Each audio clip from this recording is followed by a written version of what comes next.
Então, todo mundo botou mudo aí, ficou um silêncio. Qual que é a ideia central, então, né, dessa mensagem? A remoção dos comerciantes do templo, né, que é aquele episódio, né, em que Jesus vem e ele vê aqueles comerciantes ali, e ele vai, destrói, mete a mão, né, tudo cai. E também aquele outro episódio que fala da maldição da figueira. Lembra que Jesus, ele tá com fome, e aí ele vai passando e ele vê uma figueira com folhas, e ele pensa, se aquela figueira tem folhas, né, tem frutos. E aí ele chega lá, e quando ele chega lá não tem fruto nenhum, né? E assim, quando ele se depara com isso, ele automaticamente ele já amaldiçoa aquilo ali, porque estava realmente sendo uma coisa enganosa, estava demonstrando que tinha fruto, mas na verdade não tinha. Então Jesus vem e ele amaldiçoa aquela figueira, né? Então, assim, esses dois episódios mostram a autoridade messiânica de Jesus para agir em nome de Deus. A palavra de Jesus, cheia de autoridade, né, expulsou demônios, né, curou enfermos, fez a tempestades, né, nenhuma só, mas fez várias vezes tempestades pararem, né? Agora a sua palavra poderosa faz a figueira secar desde as raízes em apenas um dia. Aqui essa autoridade ela é transmitida aos seus seguidores por meio do poder das orações feitas com fé. Assim, não sei vocês, né? Mas talvez vocês possam pensar, né? Quando a gente lê aqui, lá no capítulo 20, no versículo 22, que diz assim: depois que Pedro fala, né, sobre, lá, Jesus, lá, Senhor, a figueira secou. Jesus, ele fala, tenham fé em Deus, né, porque em verdade eu lhes digo que se alguém disser a este monte, levante-se, jogue-se no mar e não duvidar no seu coração, mas crê que se fará o que diz, assim será com ele, né? Então, assim, esse tenham fé, não sei vocês, mas parece que não tem uma conexão, porque quando você vê que não tem frutos daquela figueira e de repente Jesus fala de fé, sendo que antes ele também está falando sobre aquela coisa, aquele sistema todo errado, todo hipócrita que existia ali, né, no templo, parece que não tem uma conexão, né? Mas tem. Só que para a gente entender essa conexão que tem aí, a gente precisa, assim, construir um raciocínio para que a gente possa entender de verdade o que Jesus quis dizer com esse tenham fé. Tá bom? E é isso que a gente vai fazer agora. Gente, mas só um momentinho. Fernanda, é você que tá gravando?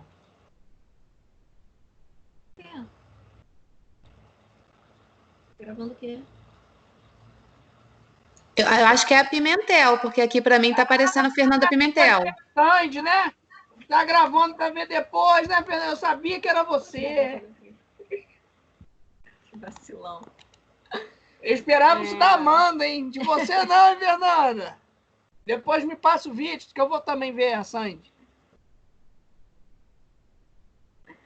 Então vamos lá, gente. Então peguem as Bíblias de vocês aí. Vamos começar. Então lá no início, Jesus, ele entra em Jerusalém, né? E ele se aproxima ali com seus discípulos, né, de Jerusalém. E ali a gente vê que Jesus ele já vai falando para os seus discípulos o que eles devem fazer, né? Vão lá, vocês vão encontrar um jumentinho.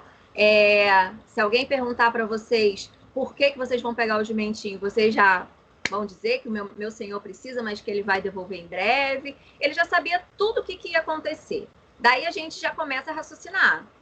Se o Senhor, que já sabia que ia ter um jumentinho ali, né, à espera ali, é a pessoa que sabe todas as coisas, ele tem revelação de todas as coisas, certo?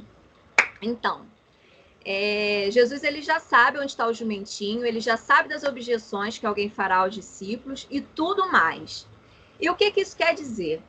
Isso indica que a partir daqui, e na trama da execução de Jesus, ele não é simplesmente uma vítima de que arrancam a vida à força, né? Ou seja, Jesus ele não entrou em Jerusalém inocentemente achando que nada ia acontecer, ele sabia o que esperava ele ali, né? Não sei se alguém aqui tem visto The Chosen, mas assim, lá no The Chosen, quando Jesus inicia lá os milagres, né, no casamento, ele sabia que Maria vai e pergunta, tá vendo, Mateus? Tá vendo? Gostou? Tá gostando? O quinto episódio. Tá no quinto? É muito maneiro, né? Não, esse aí que você falou é o quinto casamento. É o quinto, né? E aí, não sei se você percebeu isso, mas eu não tinha atinado para isso, e na hora que eu vi aquilo ali, eu falei, poxa, realmente, eu nunca tinha pensado nisso. Mas Maria vai e pede a ele para transformar aquela água em vinho, e ele fala que ainda não era chegada a hora, né? Só que aí Maria pergunta, se não é agora, que hora? Quando será? E então é onde ele toma a decisão, né? É agora. Então vamos começar. E a partir daquilo ali, era como se ele queimasse as pontes para trás, não tinha mais volta. Era um caminho realmente sem volta. Ali era o início do ministério. E a partir do ministério, ele sabia onde ia dar aquilo ali. Ele sabia onde seria o fim dele. Ele sabia onde ele ia terminar, né? Então, assim, mesma coisa centrada aqui em Jerusalém. Não foi uma entrada em mais uma cidade que Jesus entrou. Foi uma entrada numa cidade sabendo o que esperava ali à frente. Peraí que eu me perdi aqui. Jesus, ele se entrega, né? Ele não como alguém que deseja a morte ou crie propositalmente condições, né, para que o matem. Mas se a fidelidade ao Pai o conduz ao encontro à maldade dos homens e às consequências dos seus planos perversos, ele não se esquiva, Jesus não foge. É dele a decisão de entregar-se, de viver a própria morte como entrega de amor e esperança. E ao fazer isso, Jesus está no comando, né? Não são os maus que estão ali no comando. Talvez pessoas que não conheçam a Bíblia possam achar que o mal venceu, né? Até como teve um carnaval aí que relataram isso, como se o mal tivesse vencido. Não foi o mal que venceu. Jesus, ele sabia e ele voluntariamente se entregou. Jesus sabia do seu fim, por isso é natural que ele mesmo se antecipasse e preparasse cada detalhe da sua entrada em Jerusalém. Então, lá nos versículos 7 e 8... Levaram o jumentinho a Jesus, puseram as suas capas sobre o animal e Jesus montou nele. Muitos estenderam as suas capas no caminho e outros espalharam ramos que tinham cortados no campo. Então, assim, esses versículos 7 e 8, eles descrevem o cumprimento de uma profecia que está lá em Zacarias 9:9, que diz assim: alegrem-se, ó povo de Sião, exulte, ó preciosa Jerusalém, veja seu rei, está chegando, ele é justo e vitorioso, mas também é humilde e vem montado num jumentinho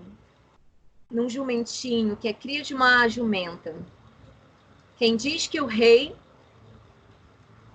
viria montado no jumentinho, né? Na verdade, assim, o que a gente percebe é que o que havia era uma expectativa grande no povo de que esse Messias seria um grande guerreiro, né? Ele não viria no jumentinho, ele viria num cavalo. Ele viria realmente para combater. Você está percebendo isso, Mateus, no The Chosen?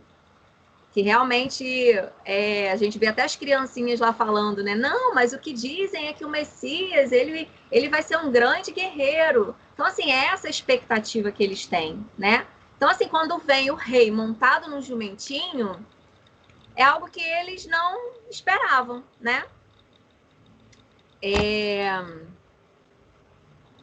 Na profecia, o rei é um Messias, só que ele vem para unir de novo as pontas quebradas dos anéis perdidos, ou seja, reunir o Israel disperso, como nos tempos de Davi. Embora seja o Messias, e a entrada em Jerusalém demonstre isso, cumprindo a profecia, Marcos, ele assim, nos ensina que Jesus ele é um Messias inesperado, né? E por que inesperado? Davi ele chega naquele contexto em que Israel era governado pelos juízes. Lembram disso? E aí era aquela bagunça, né? Que ele esses dias estava até lendo Juízes, a gente estava até comentando sobre isso.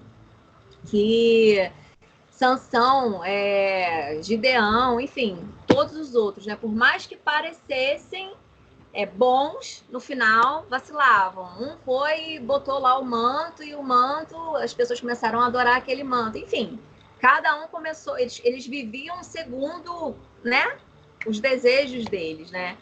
E então, assim, a gente vê que veio Davi, só que assim, Davi veio realmente um guerreiro para poder libertar, né, Israel e ser realmente o rei que Deus desejava que fosse, que viesse instruir realmente o povo nos caminhos do Senhor.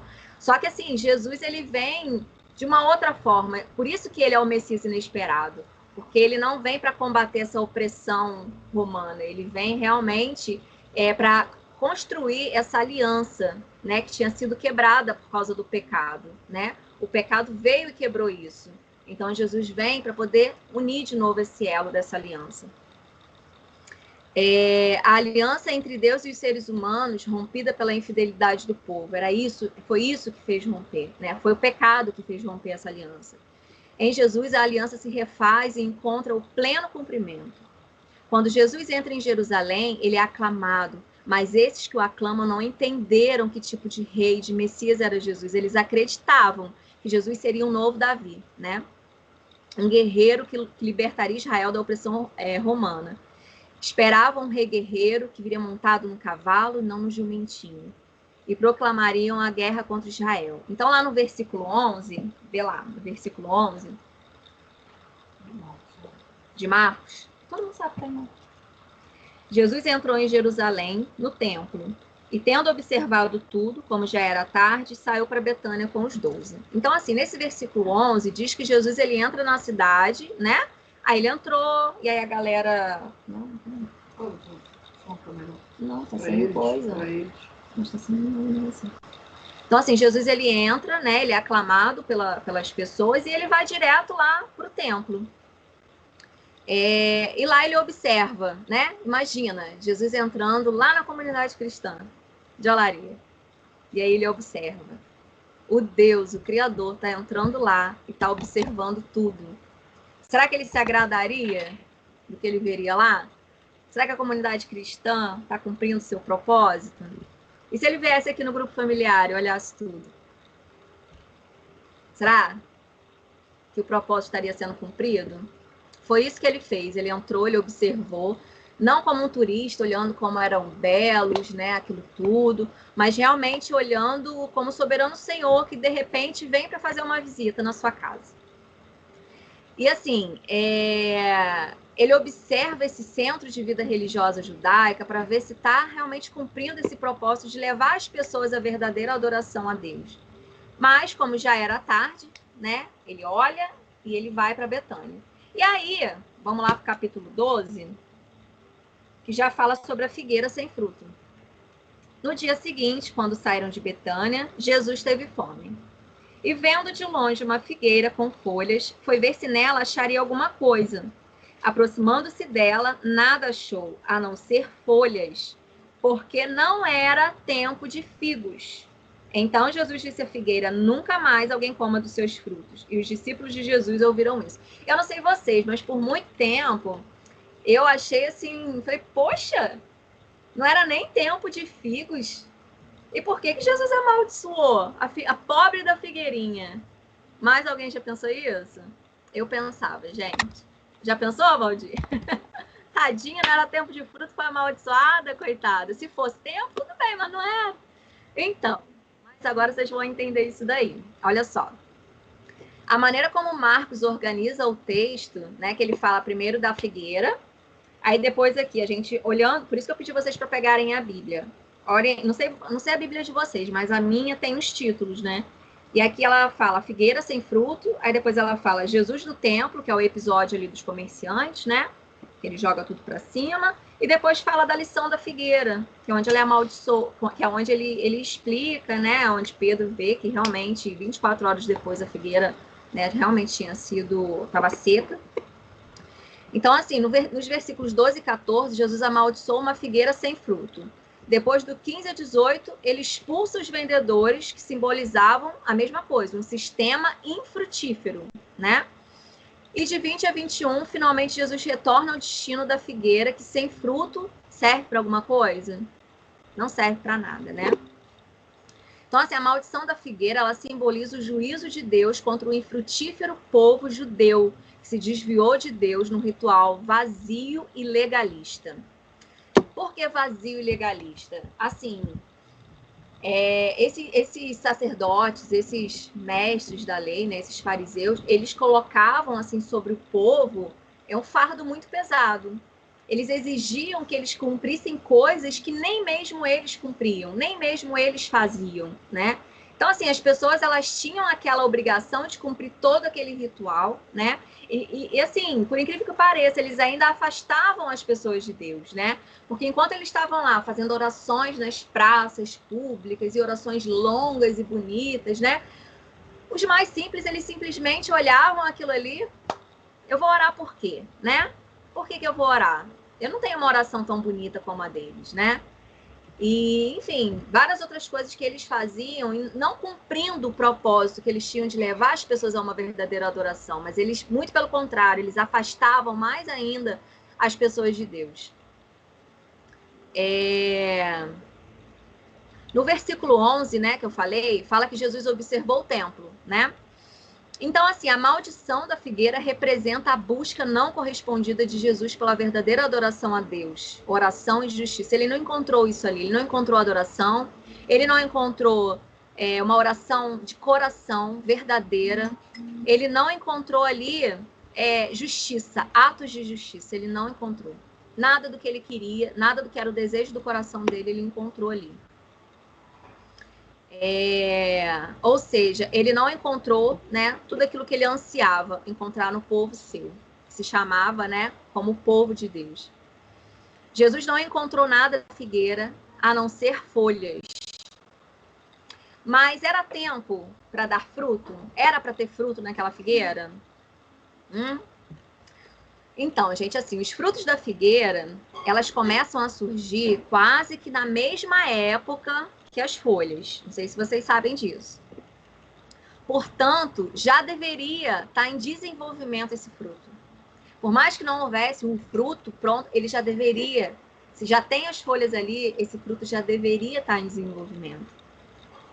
Mas, assim, lá no versículo 13b diz que não era tempo dos figos. Mas enquanto as outras figueiras estavam peladas, né? Não tinham folhas nas outras figueiras. Pensem numa plantação.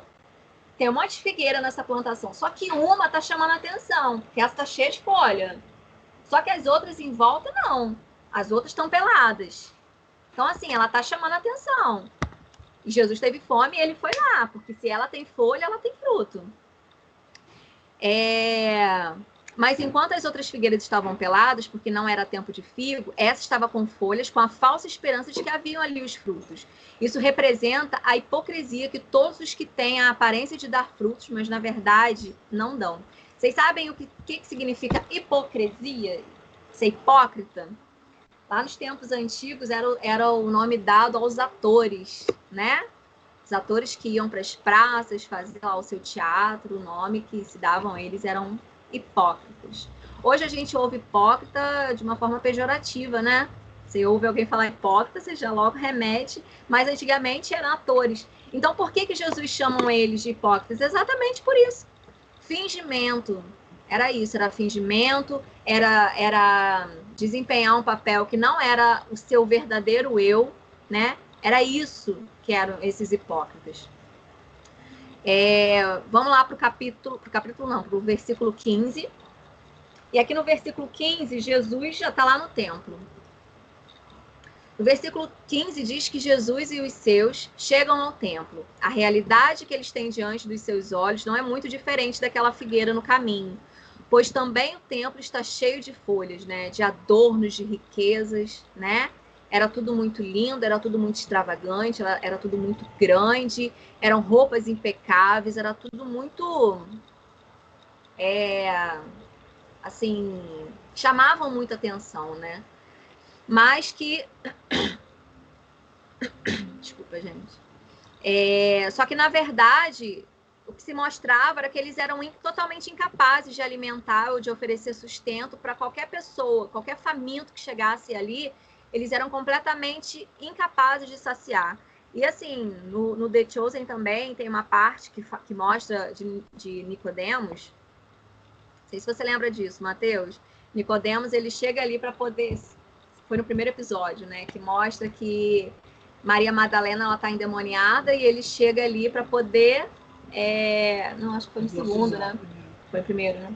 Para poder exorcizar a Maria Madalena, tirar... Porque, assim, ela estava tão endemoniada que ela fazia da vida das pessoas ali, né, do local onde ela morava, um verdadeiro inferno. Ninguém dava conta, nem guardas chegando para pegar ela não conseguiam. A mulher ficava, né, totalmente possuída. E então a guarda romana vai até Nicodemos para poder Nicodemos, né, é você que pode resolver essa situação aí, porque a gente não tem condição de resolver. E aí quando ele chega lá, ele ora assim, ele fala sobre Eli, ele fala de Moisés, e aí ele vê que nada surte efeito, nada acontece. Endemoniada ela estava, endemoniada ela continuou. E aquilo ali traz assim um rebuliço muito grande dentro dele, porque Nicodemos ele era conhecido como um grande estudioso, um homem muito entendido, um homem que sacava muito, ele sabia muito, ele era o professor dos professores. Né? Só que, de repente, ele fica balançado, porque ele fica, poxa, eu sei tanto, eu estudo tanto, todo mundo me venera, e, no entanto, eu não tenho capacidade nenhuma para poder ajudar essa mulher. Então, assim, que tipo de povo é esse que, mesmo sendo cultivado com tanto carinho por Deus, né, durante tanto tempo, se dá o direito de produzir apenas folhas viçosas, mas nenhum fruto? Esse era o povo que foi tirado lá da escravidão do Egito. Esse é o povo que viu tantos milagres acontecerem, né? E passaram pelo Mar Vermelho, ficaram todo aquele tempo ali, né, no deserto. Tantas coisas aconteceram, viram tantas vezes milagres acontecerem, só que, no entanto, era um povo que não frutificava. Há algo muito errado aqui. E Jesus aponta o que é. O templo foi transformado num antro de ladrões. Lá no versículo 17, diz assim: também os ensinava e dizia, não é isso que está escrito? A minha casa será chamada casa de oração para todas as nações, mas vocês fizeram dela um covil de salteadores. Então, assim, por que é um antro de ladrões? Por que é um covil de salteadores? A moeda civil, por ter o escudo romano e o rosto de César, ela não podia ser ofertada, de modo que o templo tinha sua própria moeda, né? Então, assim, era preciso fazer esse câmbio aí. Só que esse câmbio que era feito era desonesto. Era como se a gente fosse dizimar lá na igreja, mas a gente não pudesse dizimar com o nosso real, o nosso dinheiro. A gente tivesse que passar por alguém para trocar esse dinheiro para a gente poder dizimar. Só que aí, nesse trâmite aí, nesse câmbio aí, coisas erradas aconteciam, né? O câmbio era desonesto e lesava os fiéis. Já não bastavam as ofertas, o sistema religioso ele se apropriava também dos espólios advindos do câmbio monetário. Além disso, sabemos que a oposição do templo a Roma era teatral, litúrgica. O sinédrio ele era governado por Roma. Na verdade, a igreja não mandava em nada. Na verdade, quem mandava de verdade era o governo romano. Então, assim, era tudo muito teatral, era tudo muito, assim, religioso. De fato, era tudo muito religioso. Não passava de uma peça, realmente uma peça teatral. Então, assim, Jesus olha aquilo tudo e ele vai se alegrar com o que ele está vendo? Lógico que não vai. Ainda mais, os animais oferecidos em sacrifício devem atender a todas as exigências da lei.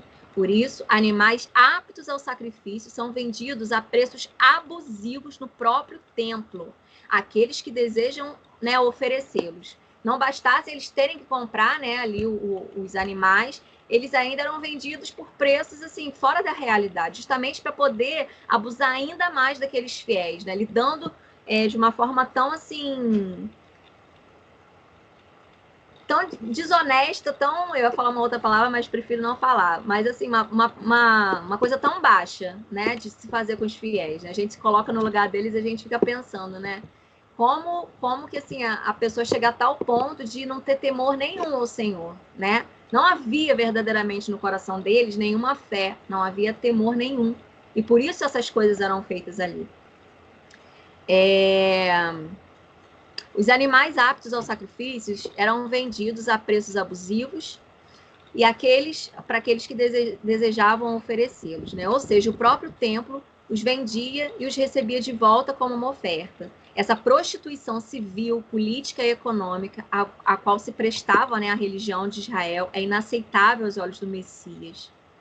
Não é sem razão que a figueira, né, a figueira que representa o templo, a Torá, Israel, não é à toa que ela está estéril, não é à toa que ela se torna incapaz de frutificar. Assim compreendemos a atitude drástica de Jesus ao derrubar as mesas dos cambistas e dos vendedores. Só que assim, eu não sei o que vocês pensaram ou pensam sobre isso, né? Mas numa era em que Deus é amor, Deus é amor, Deus é amor, Deus não se ira nunca, olhar uma atitude dessa de Jesus chegar e olhar aquela galera fazendo besteira e chegar a meter a mão e sair, né, fazendo a arruaça que ele fez, é um absurdo. Não é o Jesus que a gente conhece, é? Não, se Jesus é amor, como ele pode fazer isso? Sim, ele pode. Porque ele é justiça também. E ele chega ali, ele não vai compactuar com uma coisa que não cumpre o seu propósito, que está totalmente contrária aos objetivos, aos propósitos de Deus, não está de maneira nenhuma representando o Senhor.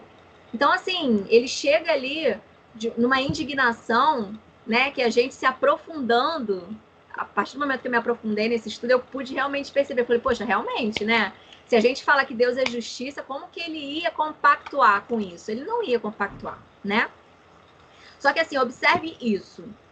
Não é o povo que ia ali no templo sem fé. Não era o povo. O povo ia ali para cumprir com as obrigações, né? Na verdade, os administradores é que usavam da fé do povo para corromper aquele sistema religioso em favor dos próprios interesses deles. E isso é muito triste, né? E como Jesus quer luz, as trevas, obviamente, se incomodam, né? Então, assim, lá no versículo 18, os principais sacerdotes e escribas ouviram isso e procuravam uma maneira de matar Jesus, pois o temiam, porque toda a multidão se maravilhava da sua doutrina. Então, assim, os sacerdotes e escribas, eles queriam matar Jesus, mas eles não fazem isso porque essa multidão, ela se admirava com os ensinamentos de Jesus. E como esses sacerdotes, o que eles mais queriam era fama, era reconhecimento, eles não iam fazer nada. Porque senão esse povo ia ficar contra eles, né? E aí eles não iam dar mais para eles o que eles queriam, que era dinheiro, que era fama, reconhecimento, né? Então, assim, eles preferem não falar nada na frente do povo justamente para não ficar mal. E aí tem um versículo lá em Gálatas 1:10 que diz assim: acaso busco eu agora a aprovação dos homens ou a de Deus? Ou estou tentando agradar a homens? Se eu ainda estivesse procurando agradar a homens, não seria servo de Cristo. Gálatas 1:10. Então, assim, esse também deve ser o nosso foco, sabe? Quando a gente estiver servindo na igreja, enfim, não só servindo na igreja, mas eu acho que toda a nossa vida, tudo que a gente faz, a gente deve moldar por isso, por esse pensamento. Quem que eu estou querendo agradar? Eu quero agradar os homens? Eu quero ficar bem na fita? Eu quero reconhecimento? Eu quero fama? Eu quero ser a legal da igreja? O que eu quero? Ou eu quero realmente a aprovação de Deus, né? Por exemplo, se um pastor ele realmente tem isso no coração, ele vai ministrar uma palavra que seja de repreensão para a igreja, e essa palavra, ainda que seja osso, duro de roer, se Deus colocou no coração dele, ele vai ministrar essa palavra. Não vai? Porque quem que ele quer agradar? É o Senhor, né? Só que se é um pastor que ele quer, né, confete, o ego dele exaltado, muitos elogios nas redes sociais, né, de que ele é o máximo, o que ele vai fazer? Ele vai falar o que o povo quer ouvir. E nisso que ele vai falar o que o povo quer ouvir, ele está agradando a quem? Se por acaso Deus falou para ele, fala isso, traga uma admoestação ao meu povo, né, e na verdade ele não faz, na verdade ele está agradando a quem? Ele está agradando o Deus que é ele mesmo, né? O ego dele, o euzinho dele. E assim deve ser a nossa conduta, né? A quem a gente está querendo agradar. Gente, saiu de tudo aqui.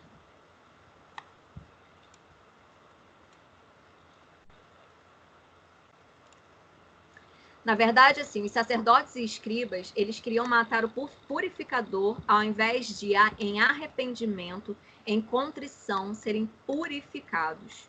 Suas ações são motivadas por medo de perderem o poder social, econômico e político. Na verdade, ao invés de receberem o purificador, né, e realmente em total humilhação diante dele reconhecer as falhas e os erros, onde eles estavam indo, na verdade, eles procuraram foi matar esse purificador, né? Então, a gente vai lá para o versículo 20 agora, que foi aonde eu li, né? Lá no início, que começa da lição da figueira.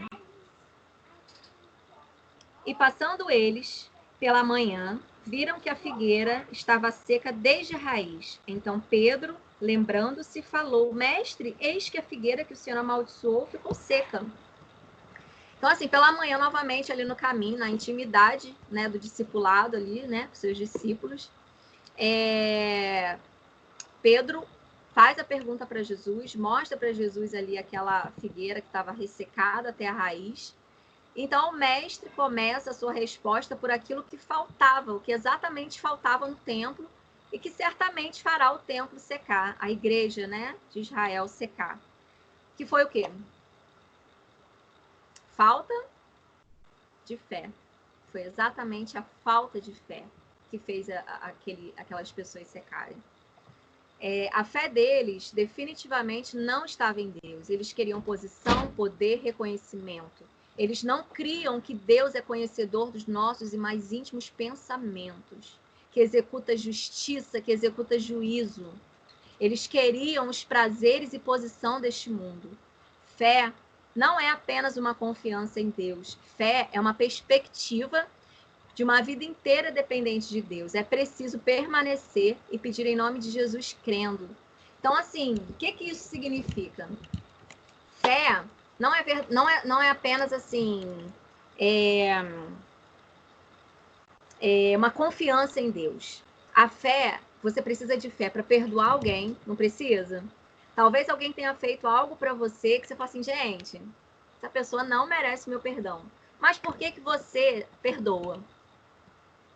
Porque você tem fé em Deus. Você crê na palavra dele, você crê no que ele promete a você. Você crê que se você não perdoar, né, os pecados, o que alguém fez a você, também não haverá perdão para você. Então, isso tudo é movido pela fé, não é? Aí você vai ofertar. Por que você oferta? Talvez o seu dinheiro esteja ali, a continha naquele mês. E aí você vai dizimar. E aí você vai ofertar. Aquilo ali é o quê? É um ato de fé. Por que você, às vezes, está com seu patrão ali te humilhando e falando muitas coisas e você, de repente, deveria, né, assim, pela tua justiça, aos seus próprios olhos, responder à altura, porque você não leva desaforo para casa. Mas, movido pela fé, o que você faz? Por temor ao Senhor, por saber que os olhos dele estão em você, o que você faz? Você decide se calar, você decide apenas orar, você decide manter os seus olhos fixos nele. Isso também é fé, né?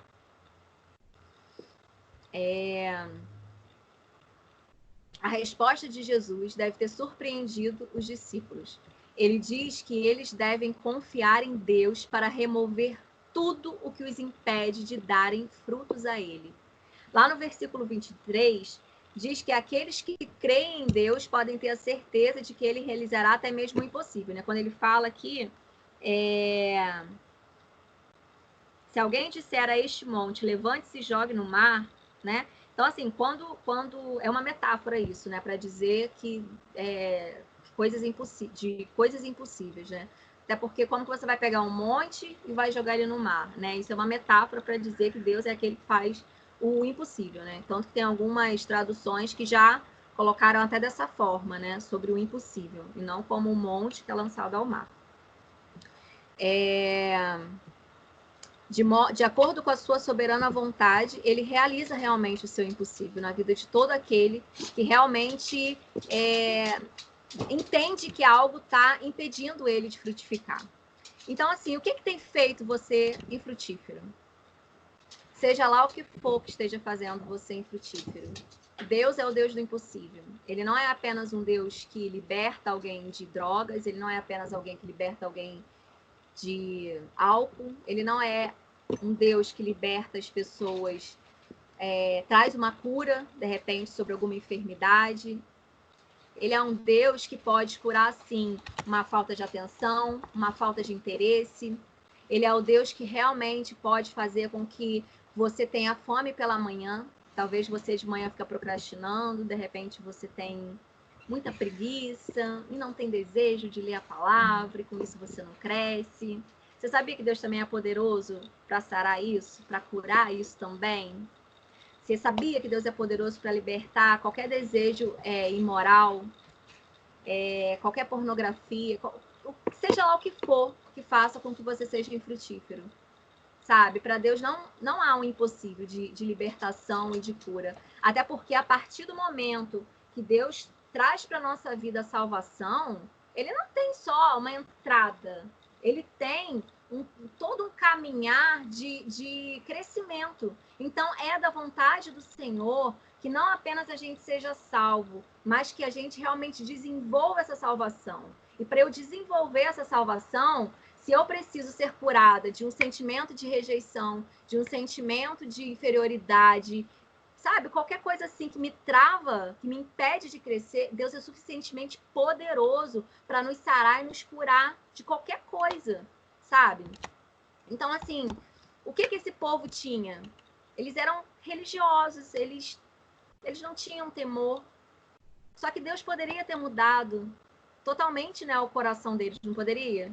Se eles, em total arrependimento e humilhação, se colocassem diante do Senhor, reconhecendo que estavam errados, ao invés de se tornarem ainda mais orgulhosos e presunçosos, donos da verdade, né?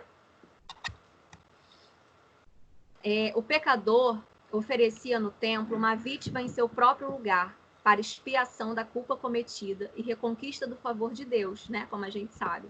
A execução do sacrifício era a condição para reconquistar a pureza moral e também, em certa medida, a cidadania civil, né? O que Marcos nos diz é que, a partir de Jesus, todos têm acesso à misericórdia de Deus, sem pessoas ou instituições que se interponham como condição indispensável e quantificadora desse perdão divino.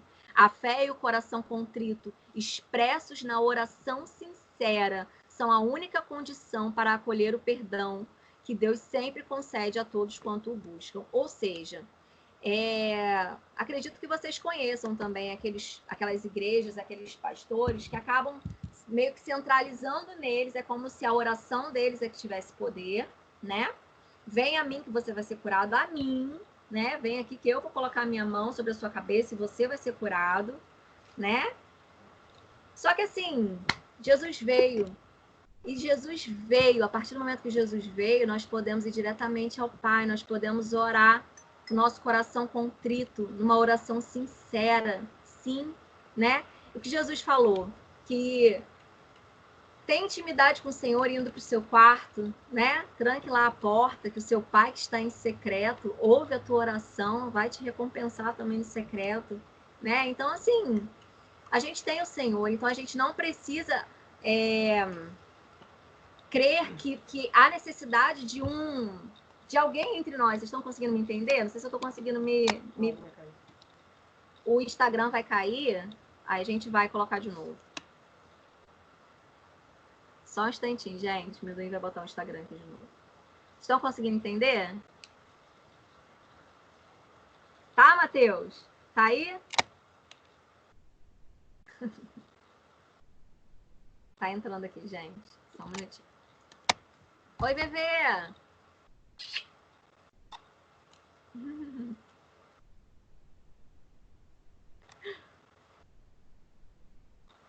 Entrou?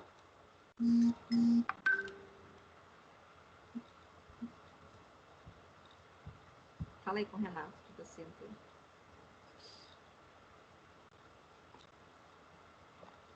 Acho que não entrou, não.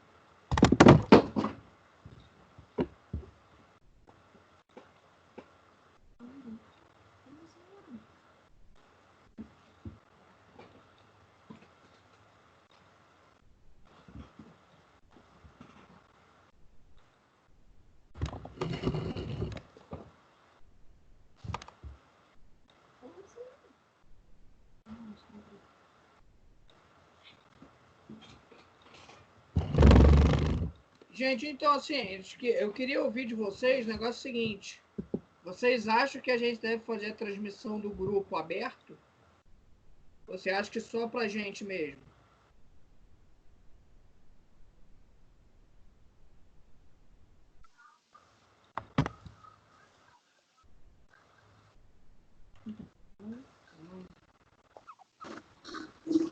Repete a pergunta aí. Vocês acham que a gente deve fazer a transmissão do grupo aberta? Ou vocês acham que a gente deve fazer só fechado pra gente mesmo?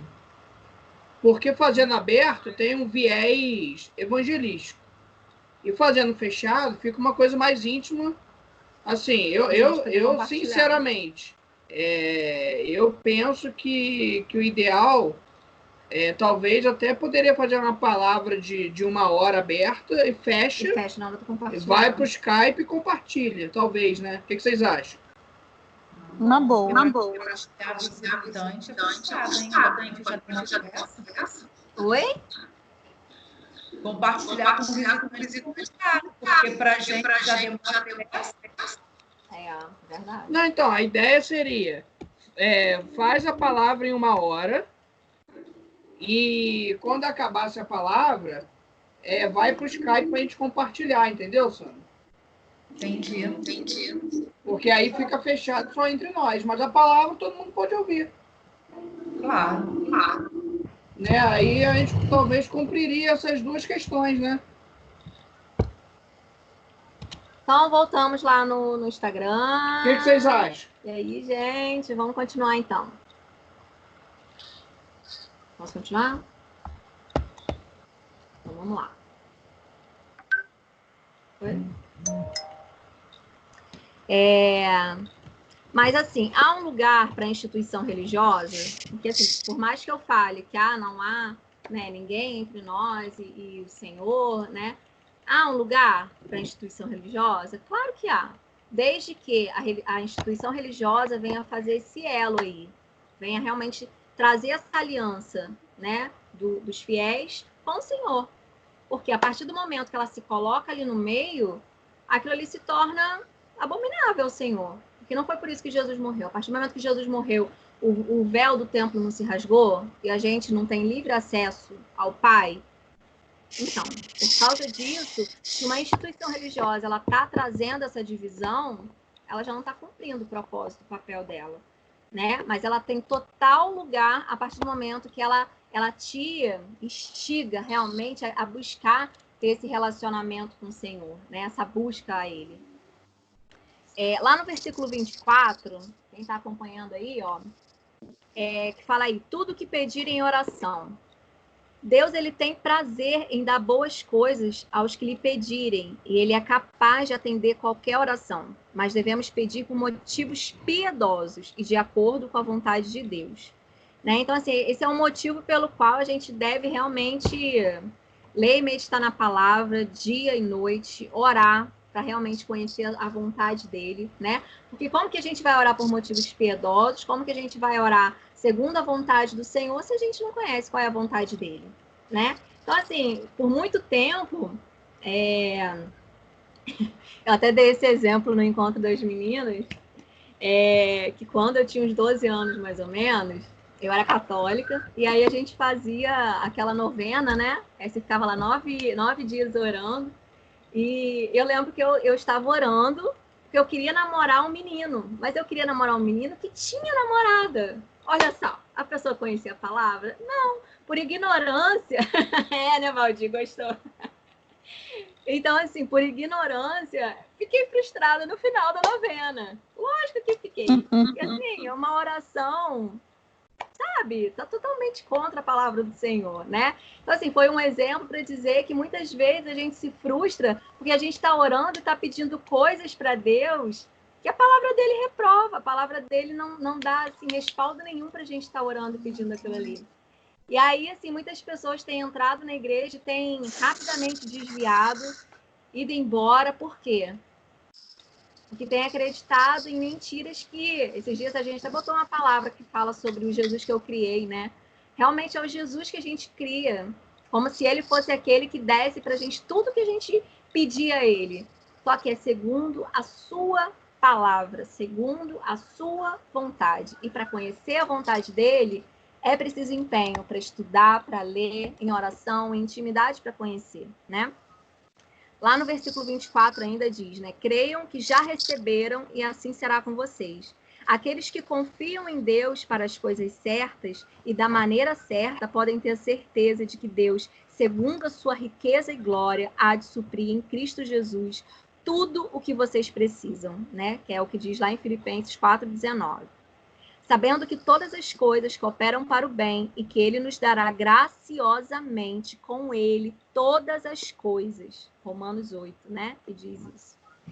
Só que, assim, infelizmente, alguns têm entendido de forma muito equivocada esse versículo. Doutrina, né, da palavra positiva, né? Vocês já ouviram falar isso, né? Dizendo às pessoas que se elas orarem por cura física ou qualquer outro pedido, e se tiverem fé suficiente, podem ter certeza de que Deus já fez ou fará o que pedem.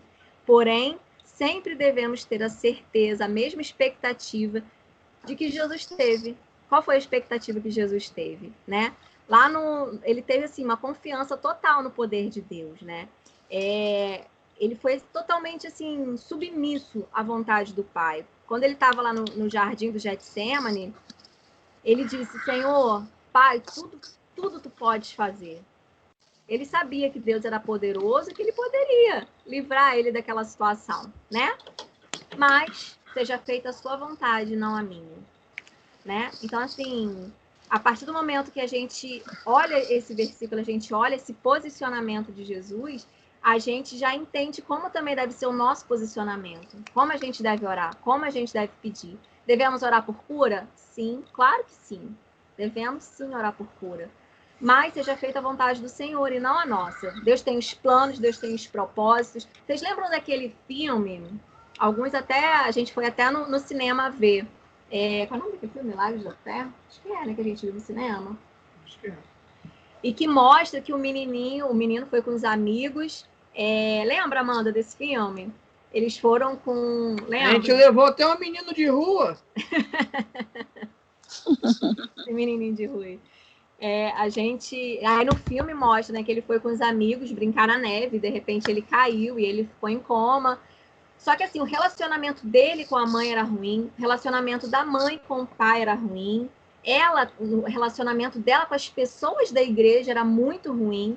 Então, assim, a partir daquilo ali que aconteceu, muitas pessoas foram curadas, muitas coisas aconteceram, sabe? A partir daquilo ali, né? Então, assim, Deus tem os planos e os propósitos dele. Devemos orar por cura, devemos orar, óbvio, em todo tempo, mas sempre colocando diante dele, Senhor, a sua vontade é soberana, ela é perfeita, ela é boa, ela é agradável. Enquanto eu tenho a minha visão limitada de olhar aqui, ó, o pequenininho, tu és poderoso para olhar aqui, ó, o macro e ver a situação completa, né? Mesma coisa a gente agora nessa pandemia, talvez a gente esteja ansioso e com medo e a gente esteja assim, ó, só olhando aqui, ó, sendo que Deus, ele tá daqui olhando depois disso tudo, o que cada um tem aprendido, o que cada um tem se tornado resiliente, né?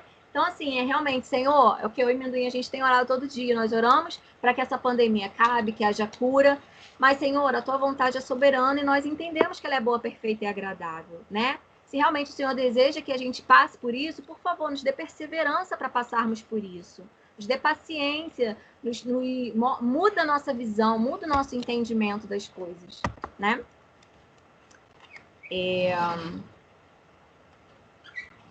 Lá no versículo 25, a oração bem-sucedida, ela está associada a um coração pronto a perdoar.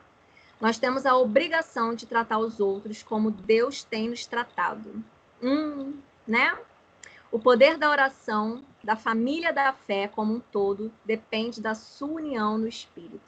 O corpo de Cristo precisa ser espiritualmente puro, a fim de experimentar poder na oração. Ou seja, por que lá no momento da ceia, a gente não deve fazer nunca aquilo como um ato religioso? Estou sem pecado, vou poder cear. No momento, é realmente para a gente estar ali, de olhos bem abertos, olhando em volta e buscando perceber e pedindo sensibilidade ao Espírito Santo. Tem alguém aqui que está magoado comigo, que eu entristeci, que eu vacilei, que eu preciso ir lá pedir perdão? Sabe? É esse o momento. Porque se a gente entendesse o poder que há na oração do corpo de Cristo, unido, sem fingimento, sem mimimi, sabe? Sem falsidade. Realmente, irmãos que se perdoaram. Como eu falei lá em cima, Deus ele é o Deus do impossível. Então, assim, se há no seu coração alguém que aos seus olhos seja impossível de perdoar, vá a Ele, vá ao Deus que é Deus do impossível e peça a Ele para que te ajude a perdoar. Porque há poder na oração do corpo de Cristo em unidade, né? O corpo de Cristo precisa ser espiritualmente puro a fim de experimentar poder na oração. É preciso haver paz e perdão na comunidade, a fim de que experimentemos o poder, o perdão e o poder capacitadores que Deus concede. Então, assim, é preciso fé para perdoar, não é? Não é preciso fé para perdoar? E aí, assim, tem um testemunho que eu queria contar para vocês de um corredor dos Jogos Olímpicos de 1936. E esse corredor, depois ele lutou na Segunda Guerra Mundial, só que aí ele se tornou um prisioneiro no campo japonês. E aí, nesse campo japonês, fizeram assim, atrocidades com ele. Acho que o general, né? Especificamente foi acho que foi o general Watanabe, se não me engano. Ele foi, assim, alguém que fez, assim, ainda pior. Tipo assim, era para dar escotada, ele deu escotada e chute. Então, assim, ele fez muito pior do que ele deveria fazer, né? E aí, depois que ele foi liberto, né? Esse rapaz, ele voltou lá. E sim, ele perdoou aquelas pessoas. 5 anos depois, ele voltou lá novamente para fazer um trabalho missionário. E aí ele levou Bíblias, né, para poder distribuir para todo mundo. E ele falou especialmente para esse Watanabe aí, que o perdoava, que Jesus, através de Jesus, ele conseguia fazer isso. Então, assim, esse é o morrer para Cristo, né? Esse é verdadeiramente a gente abrir mão, deixar de lado todo o nosso orgulho. E eu acho que é aí que, como que se diz, o testemunho ele ainda é mais evidenciado, porque a partir do momento que uma pessoa passa pelo que esse rapaz passou, e aí ele fala que ele conseguiu perdoar, que através de Jesus, que ele entendeu o perdão de Jesus pela vida dele, e que pela graça de Deus ele conseguiu perdoar tudo aquilo que tinham feito a ele, sabe, o nome do Senhor é exaltado. Certamente o nome do Senhor é exaltado, né? Só que assim, não foi só o apanhar, né? Por causa de tudo que ele sofreu lá, né? Nesse acampamento aí japonês, nesse campo japonês, ele não o sonho dele de ser atleta, né? De competir nos Jogos Olímpicos, acabou. O sonho dele simplesmente acabou. A Fernanda Barbosa falou que esse filme tá no Netflix. Você lembra o nome? Você lembra o nome, Amanda? Fernanda Barbosa, tá aí? Invencível. Invencível? Isso aí. Vou colocar o link lá depois. Isso, põe lá, por favor. Esse filme tá lá, e aí depois vocês veem lá uma história bem bonita. Então, assim, aí tá um exemplo, né, de alguém que aos nossos olhos humanos, você pode olhar e falar, meu Deus, como que essa pessoa pôde perdoar? Todo o sonho dele, né, foi lá, jogado, né, para escanteio, por causa de tudo que ele passou, mas mesmo assim, com a força do Senhor, ele conseguiu perdoar. Então, se ele conseguiu perdoar, se houve graça do Senhor sobre ele para perdoar, não há graça do Senhor sobre mim, não há graça do Senhor sobre você, não há graça para nos fazer perdoar alguém que possa, assim, ter nos ferido de uma forma tão grande, sabe? Então, assim, que a nossa fé esteja totalmente no Senhor, a ponto da gente reconhecer que não há nada que possa nos separar, sabe? Nada que possa nos fazer, assim, infrutíferos. Não há desculpa mais pra gente, sabe? Qual tem sido a sua desculpa? O que você tem usado para ser uma pessoa que às vezes não tem frutificado, né? O quê? Seja lá o que for, não há um impossível. Ah, mas tem uma pessoa que fez isso comigo. Não há desculpa. No Senhor, a graça dele é suficiente para que ajude a gente a conseguir perdoar de todo o nosso coração, né? Então, assim, vamos para a nossa conclusão, depois para a gente compartilhar um pouquinho. Jesus, ele é um Messias inesperado, diante do qual a corrupção e as mazelas escondidas vêm à luz. Diante de Jesus, não há escuridão em nós que fique em oculto, né? Tudo é revelado, tudo vem para a luz. Mesmo a religião pode se tornar lugar de troca de interesses e de vantagens, né? E é aí quando você vê pessoas dentro da igreja que não produzem, não vivem um relacionamento real com o Senhor, né? Porque aquilo ali já se tornou, assim, uma troca. Meus amigos são daqui, né? Geralmente, ser amigo de crente é bom, né? Porque não bebe, geralmente é honesto, são pessoas que buscam ser amorosas, né? Então, assim, é uma vantagem, né? Não é essa atitude que aprendemos do Mestre. Somente vivendo com ele na honestidade e generosidade diante de Deus, com o próximo e conosco mesmos, sendo sinceros, nós seremos capazes de nos entregarmos como oferta viva de amor e de fé. Somente assim, tendo um relacionamento com o Senhor, somente assim, tendo um relacionamento com o próximo em sinceridade, que a gente pode se entregar como oferta viva para ele. Eis-me aqui, Senhor. Faça em mim segundo o seu querer, segundo a tua vontade. Então, assim, gente, eu espero que vocês tenham entendido, né? Esse ter fé, né? Que foi lá o tema inicial do estudo de hoje, né? É uma fé mais profunda, é uma fé não apenas de que fique tranquilo, confie em Deus, que tudo isso vai passar, mas uma fé que nos faz avançar, uma fé que nos tira realmente do nosso lugar estagnado, do nosso lugar de realmente ser infrutífero, sabe? Realmente nos tira desse lugar e nos leva adiante, nos leva a prosseguir, e nos leva para um caminhar, e nos leva para um avante, nos leva para cumprir realmente os planos e propósitos do Senhor para as nossas vidas, né? E aí eu queria abrir agora para que vocês pudessem falar um pouquinho o que tocou em vocês nesse estudo de hoje, o que falou com vocês nesse estudo de hoje. Vocês têm sentido que alguma coisa tem feito vocês se tornarem infrutíferos? Teve alguma coisa nessa palavra, ou teve algo que trouxe um despertar, né, um insight, né, enfim. Compartilhem aí, gente. Oi?